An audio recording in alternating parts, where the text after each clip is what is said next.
Especially as an academic, I think the biggest pleasure you get is when you can see your books published.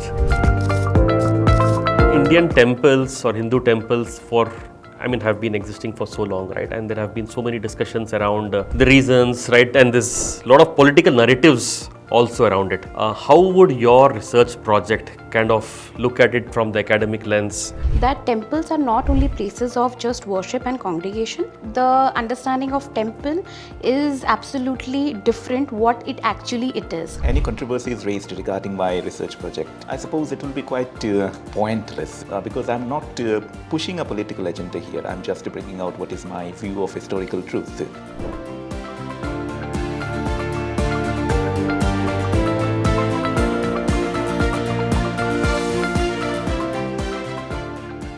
Namaste, Dr. Dey, and Professor and Dr. Pratishtha Mukherjee, both of you welcome to this conversation that we are going to have. I'm very proud that both faculty members of Rishihood have got the fellowship from FIHCR, the Foundation for Indian Historical and Cultural Research, in its inaugural edition. So there's a lot of things I think people are expecting a lot to come out of this fellowship, and I wanted to have this conversation with you to understand your backgrounds of why you have chosen to apply for this fellowship and what is the fellowship all about and what can the audience look forward to, what would be the outcomes coming out of it. So we'll begin with you, Dr. Dey, if you could tell us a bit of your academic background first. Definitely, Shobhitji. So, I've done a PhD in history at the Center for Historical Studies, Jawaharlal Nehru University. My specialization was on colonial India, but broadly I also take an interest in intellectual and cultural history as well as, of course, the colonial politics, since my specialization was in colonial India. I have published 5 books to date, 3 monographs and 2 collections of essays. My latest book, which is titled Being Hindu, A Political History from Aditya Chola to Narendra Modi, came out last month. It released on Amazon on 24th of August. The book is broadly a history of a Hindu political practice over 1,000 years and the social and the cultural frameworks in which Hindu political practice emerged. And more specifically, this book is an attempt to historically contextualize the Hindu mode of politics, represented first by Bharatiya Janasangh and later by the Bharatiya Janata Party in post-independence India. I'm advancing the argument that, the Hindu mode of politics has a historical precedent in the political practices of Hindus as a social and a cultural community, cultural group over 1,000 years. And so that is broadly the argument I'm advancing.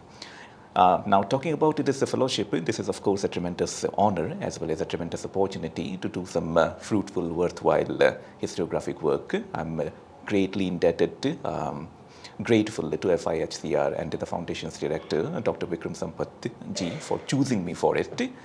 My fellowship project is titled The Theory and Practice of Indic Kingship, Reconsidering Marxist Positions.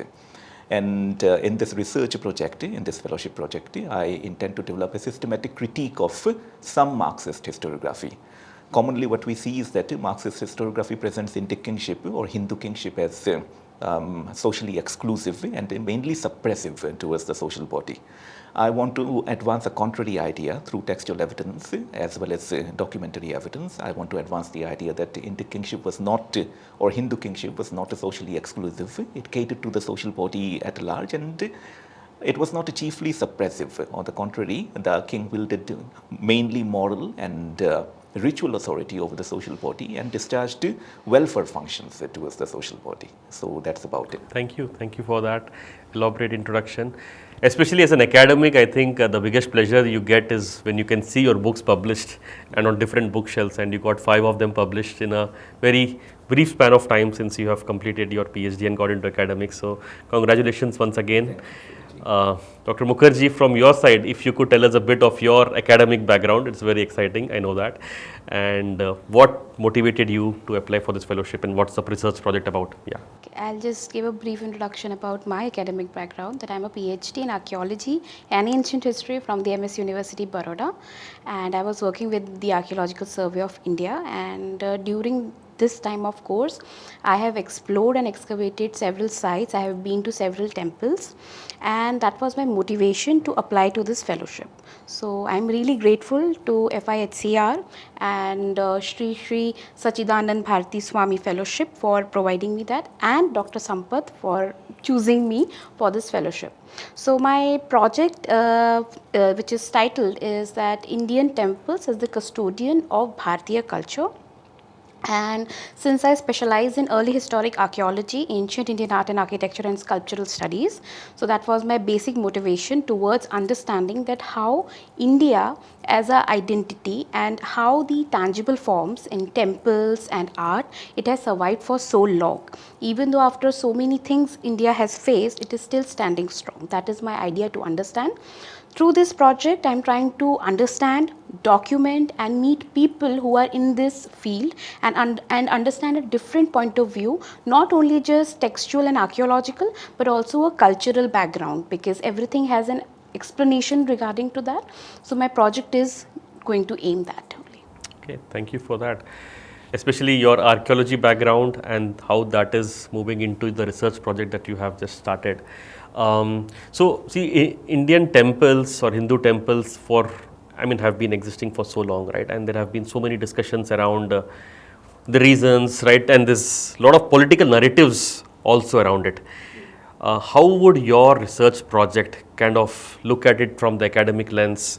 And I'm sure there's a motivation also to set out new truths, right, or explore new truths. So could you tell us that about why do you think this project is critical at this juncture, and why should people be reading the outcomes of your research? Definitely, sir, because in the present scenario, the understanding of temple is absolutely different what it actually it is.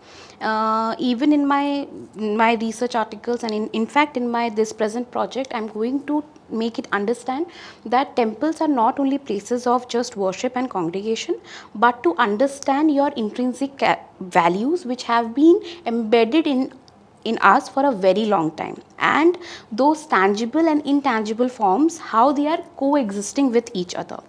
And this project is aimed to document those intrinsic values, because whatever the references or whatever the previous works have been done, they have a limitation to it. They are mostly focused on the architectural aspects and only the artistic aspects, but we have to understand that what these aspects have a symbolic and philosophical meaning to attach to it.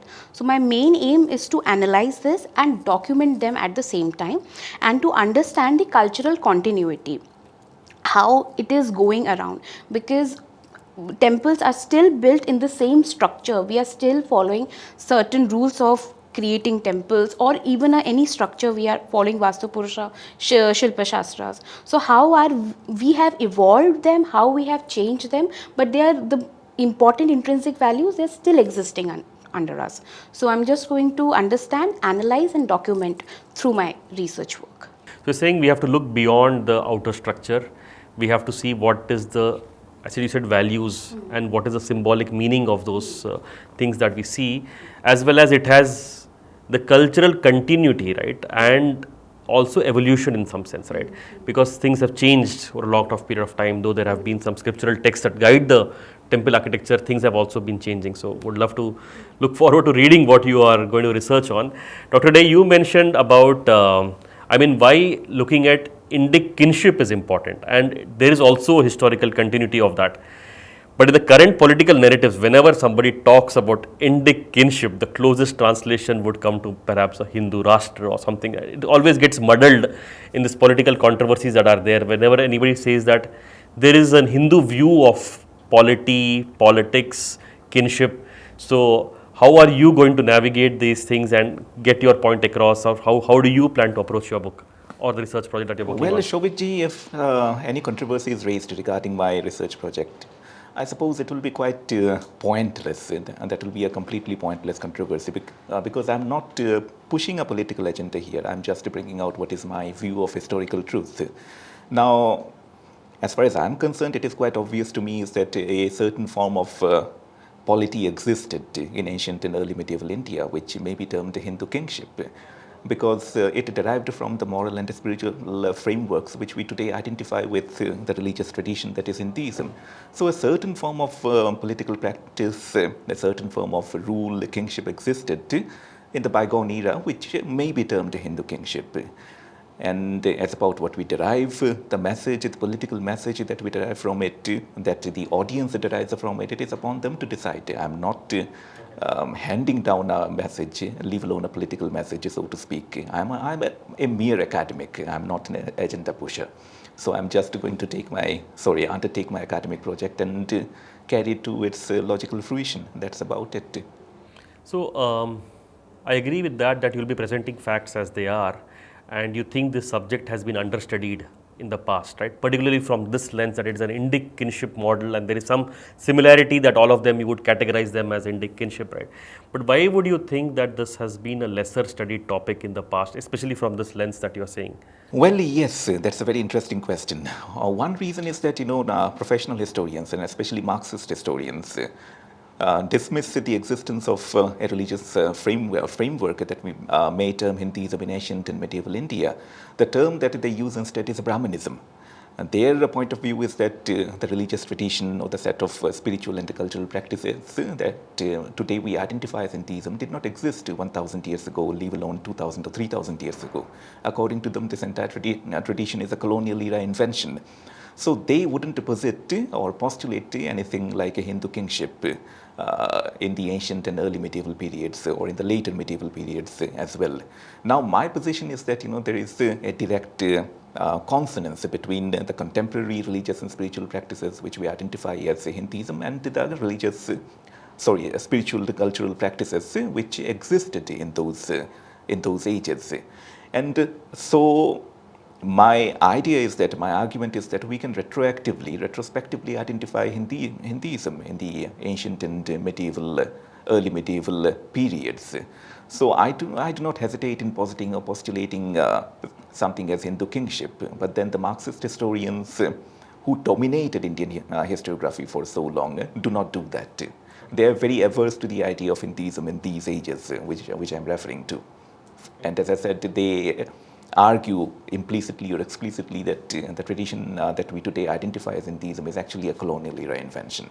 Would you also be, you are of course presenting the research that you have through your, the historical facts, but would you be also extrapolating it to how our kinship or our polity should look going forward? How can we take inspiration from that? Would you be delving into that, or would it just be a presentation of the history itself? That is definitely one possible implication of my research project, because the idea that I'm advancing is that Indian or Indic polity or Indic kingship derived from certain moral, spiritual, cultural frameworks. And one possible takeaway from this research project is that these frameworks might be relevant to us in our own contemporary time and age too, as we organize our own political practice and the Indian state at large. And if we do that, if we derive this takeaway from the research project that I'm undertaking, maybe certain ideas, civilizational ideas, to be more specific, could be applied upon the Indian state at large, upon the way it is organized. So, Dr. Mukherjee, for you, I think I'm sure you'll be doing a lot of field work as well, right? And when we look at, as a layman, at the Hindu temples across India, there's so much of variety, and you yourself have said that the designs have kind of evolved over periods of time. There's local factors. So is there a particular region that you're going to focus on, or how are you going to go about doing your field work on this? Yes, I'm going to specifically focus on the South Indian temples, because there are only few temples which people know about, and I'm also going to do a comparative study of the North Indian temple style as well as the South Indian temple style, and how the North Indian region is still following it, and what are the differences in the South Indian temple architecture, what are the differences in the Agama Shastras, what they have. In fact, even in the South Indian context, I would say specifically in Karnataka, Tamil Nadu, the temples which are built, they are based on certain agamas, and how they are important, how they are preached in the temple complex itself. So I'm going to work on that specifically, and through this journey I am thinking to explore more temple sites which I have not visited, and to understand them as well, and I'm thinking to include those temples as well in the study to understand the cultural continuity better. When you said you are going to look at the agamas that are kind of governing these temples, right? A lot of this, the source text would be in either local languages or in Sanskrit. A lot of it would be oral or embodied knowledge, right? And you know that the sculptures, I mean, they are kind of losing in terms of the traditions are losing out. So, how are you going to capture this knowledge which is possibly not there in our day to day language, or we don't have access to such people? So, how are you going to address that? As I said initially about the project, I'm going to document them not only as a form of a research article or a book, but also in the form of videos and audios as a part of oral history. Because in India, I believe that the folk tales and the stories which go around, they play an important key role in understanding the past. Because I have read somewhere that every place has a story and every story has a place. So I'm going to follow that and understand. I'm going to document them in both video and audio forms along with the written manuscripts, and that will be available to the people very soon when we complete that as an archive and as a reference point for the scholars, laymen who are interested in this, researchers who want to pursue this as a subject. Just like I asked Dr. Day about the implications of the research project on the current issues or policy questions that we have, one question that comes about whenever you speak about Hindu temples is, should they be freed up from state control? Should they be given back to the communities to be governed themselves? But many people would say we have lost those structures of governing them or the knowledge of governing them. So, are you going to also explore that aspect about how their governance could be going forward? Yes, definitely. But I will not talk about the governance by the authorities, but I will be focusing how the local communities are governing their these tangible forms. Because I think government, yes, they are supporting or they are not supporting, that is their part, but the local community, the people who are staying there, who are part of that cultural continuity, play a very important and a key role of understanding that. Because even during my field surveys and my excavations, I have seen that even though we are well read, we are properly trained archaeologists, we have better understanding everything, but the people who are participating with us, the locals, they have better knowledge of that place. So I'm going to use that knowledge as well, giving them proper due respect to them, that we need your knowledge and that knowledge is not just like this. So we are going to document that, and we are going to see how that stories have evolved. And this is my personal point of view. I believe that whatever the stories in ancient India, those are not just stories, but they are a way of making the layman understand that this is the concept. Because if you teach someone a certain concept, it becomes quite boring and can become monotonous. But through stories and ballads and fairy tales, it gets, it gets stuck in our mind, and we remember it through for a very long time. Again, I'm saying the local communities, the idea of Shruti and Smriti which goes around in India, that we learn and we repeat it. We are not like likh ke yaad nahi karna, but bol ke and yaad karke we are following it. So there is the cultural continuity. That is, I'm going to explore that part also. So just waiting to explore. Amazing. So Dr. Day, just as Dr. Mukherjee just said that she's going to use a lot of oral histories, documenting it visually and talking to the local folks. I'm guessing your research would be a lot of archival research, right? I mean, what are those sources that you're going to go to pull this information out which has not been there in popular reading for a long time? Yeah. Not formal archives, Shobhitji, not government operated archives, but a textual tradition.